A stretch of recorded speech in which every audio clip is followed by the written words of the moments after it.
what's to YouTube fam? It's your girl TK, and I'm at home vlogging, darling. And today I have decided that I wanted to get online and talk to you guys about Chief Justice Roberts, the U.S. Supreme Court. We're going to be talking to the Department of Justice and how they decided that they wanted to sue the judiciary system. Now, honestly, when I heard that the Department of Justice brought suit against the judiciary system, it definitely became very interesting to me. It was a thriller, and I was interested. So, if you guys don't know what the judiciary system is by definition, it is definitely time for you to have a better understanding. Today, we're going to have some type of clarity. So let's just talk about it. Now, the judiciary system by definition is also known as the judicial system. It is the system, of course, that adjudicates legal disputes. They handle disagreements and interprets, defends, and applies the laws in a legal case.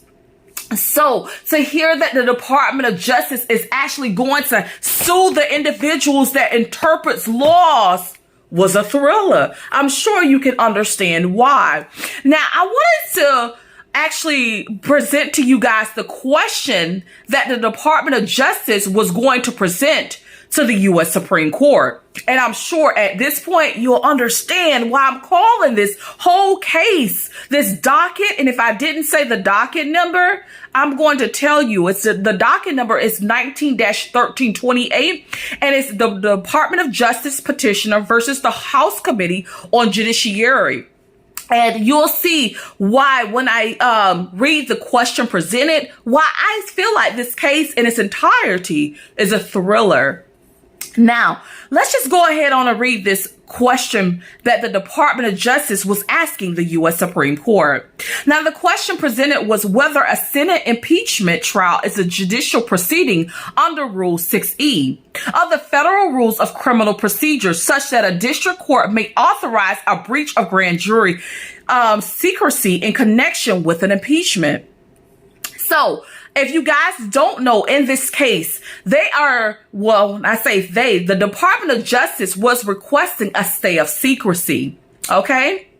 And they were requesting the stay of secrecy by the U.S. Supreme Court. And they wanted to know the functionalities of not only the, let me just make sure I'm getting this right.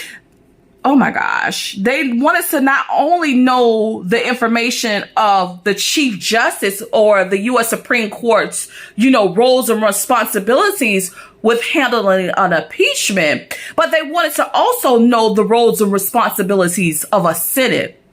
Now, if you guys don't know, I want you guys to note what a Senate is. A Senate shall have the sole power to try all impeachments. When sitting for that purpose, they shall be on oath or affirmation, and no person shall be convicted without the concurrence of 2/3 of the members present. So you cannot talk about impeaching a president without 2/3 of the members present. But that is not the case when it comes to the U.S. Supreme Court Chief Justice. Now, did you know with the U.S. Supreme Court Justice, it says when the President of the United States is tried, the Chief Justice shall preside. So all you need, if you bring a case up through the proper channels, all you need to do to try the President of the United States is have the Chief Justice preside over that case. And to have that done is taking that case to the U.S. Supreme Court. Now, one of the things that I found interesting is that they actually accepted this case. This case wasn't denied. And it wasn't denied. They gave them a stay of secrecy for XYZ amount of time. The question that I'm asking today is, why would the Department of Justice need a stay of secrecy when there's two people that you can run to talk about doing an impeachment when it deals with a breach of information? The first one is the Senate, which you need 2/3 of a vote, Or the second is the Chief Justice Roberts. It seems like right now, at this moment, Chief Justice Roberts is not doing his job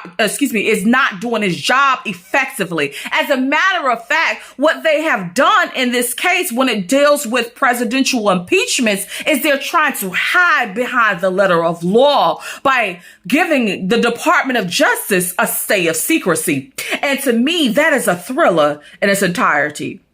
Now, I want you guys to understand something. You can always look up this case again if you want to by looking up docket number 19-1328.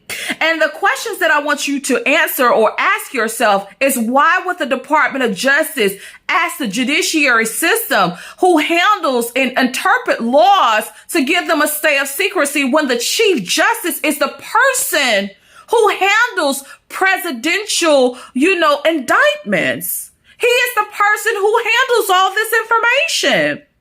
Honestly, Chief Justice Roberts is definitely holding someone's hand. He is trying to hold on to something. And it appears to me that Chief Justice Roberts is a thriller in its entirety. And it's time for him to cease and desist all these egregious acts and interpret the law and not hide behind the facts.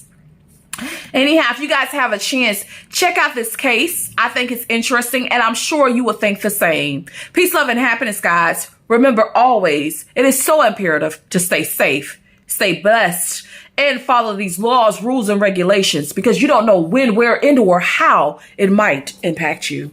Bye, guys.